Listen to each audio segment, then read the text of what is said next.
Hello everyone, welcome to our YouTube channel administrative world. तो public administration की शब्दावली की इस क्लास में या इस लेक्चर में हम बात करेंगे डेल्फी टेक्निक के बारे में। आपने काफ़ी पढ़ा होगा डेल्फी टेक्निक के बारे में, और जो फर्स्ट टाइम सुन रहे हैं वो भी जान जाएंगे कि ये टेक्निक बेसिकली है क्या। देखिए, डेल्फी टेक्निक को हम ज़्यादातर यूज़ करते हैं डिसीजन मेकिंग प्रोसेस में।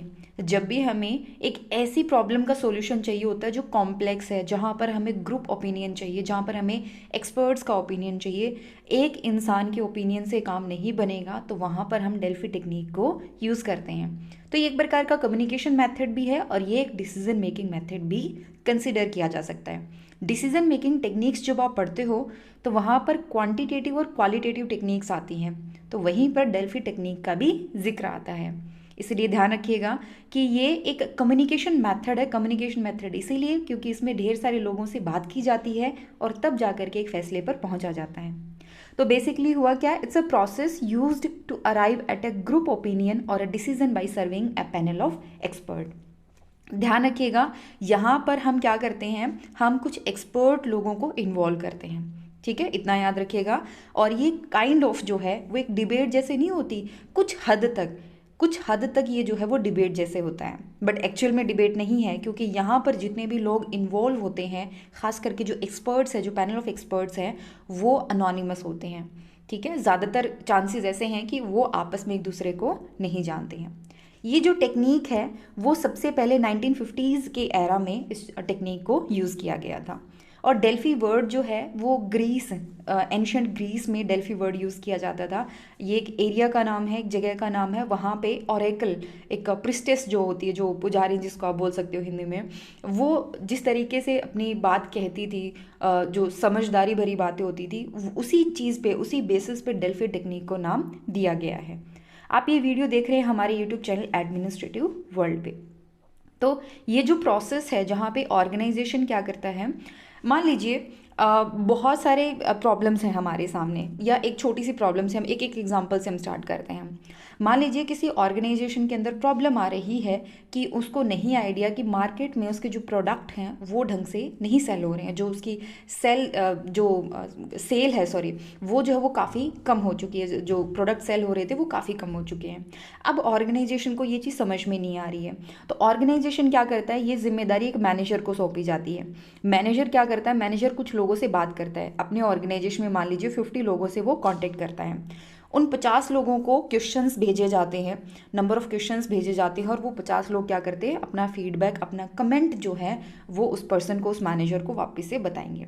जैसे मान लीजिए मैनेजर ने पूछा कि अकॉर्डिंग टू यू हमारे प्रोडक्ट की जो सेल है वो काफ़ी कम कैसे हो गई। हर एक पर्सन का अपना ओपिनियन होगा, तो इस तरीके से 50 लोगों के ओपिनियन हमारे पास आ जाएंगे। फिर मैनेजर क्या करेगा, इन सारे 50 ओपिनियन को मिला करके एक रिपोर्ट तैयार करेगा, और वो रिपोर्ट वापस से इन लोगों के पास भेजी जाएगी। ये लोग फिर से क्या करेंगे, एनालाइज करेंगे, और अगर उनको कुछ और ऐड ऑन करना है, कुछ कमेंट करना है, तो वो करेंगे। ठीक है, तो ये एक सर्कुलर प्रोसेस है। सर्कुलर प्रोसेस मतलब यहाँ पर मल्टीपल राउंड क्वेश्चनर्स के हो सकते हैं, ये ध्यान रखिएगा।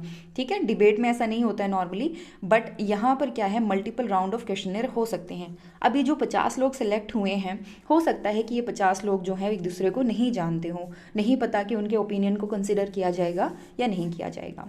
तो ये जो है ऐसी सिचुएशन में यूज़फुल होती है जहाँ पर हमारे पास एक रियल प्रॉब्लम का जो है सॉल्यूशन हमारे पास नहीं होता। फॉर एग्जांपल, अभी मैंने आपको बताया एक ऑर्गेनाइजेशन के अंदर मान लीजिए प्रोडक्टिविटी काफ़ी कम हो रही है, उसकी जो मार्केट प्रेजेंस थी वो काफ़ी कम हो रही है, उसको नहीं पता रीज़न क्या है। वो रीज़न पता लगाने के लिए बहुत सारे लोगों से उसने बात करी, तब जा करके वो एक कंक्लूजन पे पहुंचे। काइंड ऑफ ग्रुप डिस्कशन ही है, बट यहाँ पर जो पार्टिसिपेंट्स हैं वो पार्टिसिपेंट्स एक दूसरे को नहीं जानते। तो ध्यान रखिएगा, इसमें एक फैसिलिटेटर होता है, एक पर्सन होता है जो इस पूरी कॉन्वर्सेशन को, इस पूरे डिस्कशन को ऑर्गेनाइज कराता है। एक ग्रुप ऑफ एक्सपर्ट होता है जहाँ पर कॉन्टिन्यूसली जो क्वेश्चंस है वो भेजे जाते हैं, और उन क्वेश्चंस का आंसर जो है वो ढूंढा जाता है। और ये जो डिस्कशन है, जो क्वेश्चंस है, उन्होंने अपना फीडबैक दिया, फैसिलिटेटर ने रिपोर्ट तैयार करी, वापस से ग्रुप ऑफ एक्सपर्ट को भेजी, ग्रुप ऑफ एक्सपर्ट ने वापस से कमेंट किया, वापस से मैनेजर के पास आया, मैनेजर ने फिर से रिपोर्ट तैयार करी और उनको भेजी। ये तब तक चलता रहेगा जब तक हमारे पास एक जेन्युइन सॉल्यूशन नहीं आ जाता है। ठीक है। तो इसका फ़ायदा क्या है, ऐसा क्यों किया जाता है? आपको देख करके लगता होगा कि उन सभी लोगों को आमने सामने बैठा लो और फिर डिस्कशन जो है हम कर लेते हैं, हम पूछ लेते हैं उस चीज़ का, अब बेटर होगा हमारे लिए। तो देखो, ऑर्गेनाइजेशन में कम्युनिकेशन में एक टर्म यूज़ होती है, दैट इज़ हेलो इफेक्ट। ठीक है, HALO, हेलो इफेक्ट, या हेलो इफेक्ट भी बोलते हैं। जैसे होता है ना, जब हम डिस्कस करते हैं, हम अपना ओपिनियन रखते हैं, तो हमें लगता है कि जो ज़्यादा पावरफुल पर्सन होगा ऑर्गेनाइजेशन में उसकी बात ज़्यादा मानी जाएगी, तो हमारा ओपिनियन तो ऐसा कोई मैटर ही नहीं करेगा। ये एक काइंड ऑफ टेंडेंसी होती है, इसीलिए हमारे पास जेन्युइन रिव्यूज़, जेन्युइन ओपिनियन जो है वो नहीं आ पाते हैं। और अगर हम जेन्युइन ओपिनियन देते भी हैं तो जो पार्टिसिपेंट्स होते हैं उनके मन में एक टेंडेंसी रहती है कि नहीं, हमारी बात नहीं मानेगी, जो पावरफुल हैं, इन्फ्लुएंशियल हैं, उन लोगों के ओपिनियन ही सेलेक्ट किए गए हैं। तो उस हेलो इफेक्ट को कम करने के लिए ये मेथड अपनाया जाता है। अब आपको एक और नई टर्म पता चल गई, हेलो इफेक्ट। ये सारे टर्म आप जब ऑर्गेनाइजेशनल बिहेवियर या एडमिनिस्ट्रेटिव बिहेवियर का टॉपिक पढ़ते हो, डिसीजन मेकिंग, कम्युनिकेशन, वहाँ पर ये टॉपिक, ये कॉन्सेप्ट जहाँ आपके सामने आते हैं। बट जो आपकी स्टैंडर्ड लिटरेचर है पब्लिक एडमिनिस्ट्रेशन में, स्टैंडर्ड जो बुक्स हैं वो ज़्यादातर इतनी डेप्थ में कॉन्सेप्ट को कवर नहीं करती हैं। इसलिए हमारी ये जो शब्दावली की सीरीज़ है, हम ऐसे ही टॉपिक को उठाते हैं पब्लिक एडमिनिस्ट्रेशन की, जो कॉन्सेप्ट को आपको डेप्थ में समझने में हेल्प करती हैं। ठीक है, तो ये आप ध्यान रखेंगे। इसको मैं कंक्लूड करूँ अगर एक लाइन में, तो ये क्या है, ये एक्सपर्ट्स को एक म्यूचुअल एग्रीमेंट तक पहुंचने में हेल्प करती है। कैसे? Bye conducting a circulating series of questionnaire. Circulating series मैंने आपको बताया ना, मैनेजर से किसके पास गया, 50 लोगों के पास, 50 लोगों ने वापस से अपना फीडबैक दिया, मैनेजर ने रिपोर्ट तैयार करी, वापस से उन 50 लोगों से पूछा। इस तरीके से एक सर्कुलेशन में जो है वो चीज़ें चलती रहती हैं। और हर बार, हर जो राउंड कंप्लीट होता है, उस राउंड जो जो चीज़ें हमारे सामने आई वो हम वापस से उन लोगों के साथ शेयर करते हैं। मैंने बताया ना, ग्रुप ऑफ एक्सपर्ट से सवाल पूछा गया, सवालों के जो आंसर्स आए, मैनेजर ने वापस उसकी एक समरी बनाई, एक रिपोर्ट तैयार करी और उन लोगों के साथ शेयर करी। तो ये इस तरीके से है।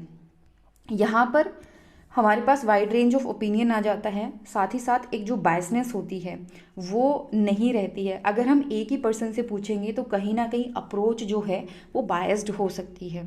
ठीक है, बहुत सारे ऐसे मुद्दे होते हैं जहाँ पर हमें डिफरेंट ओपिनियन की ज़रूरत है, तो फिर हम डेल्फी टेक्निक को यूज़ करते हैं। याद रखिएगा, हम डिफरेंट टाइप ऑफ डिसीजंस लेते हैं। ठीक है, डिफरेंट सिचुएशंस में डिसीजन लेते हैं और हर एक सिचुएशन के लिए एक ही डिसीजन मेकिंग मॉडल जो है वो यूज़फुल नहीं हो सकता है।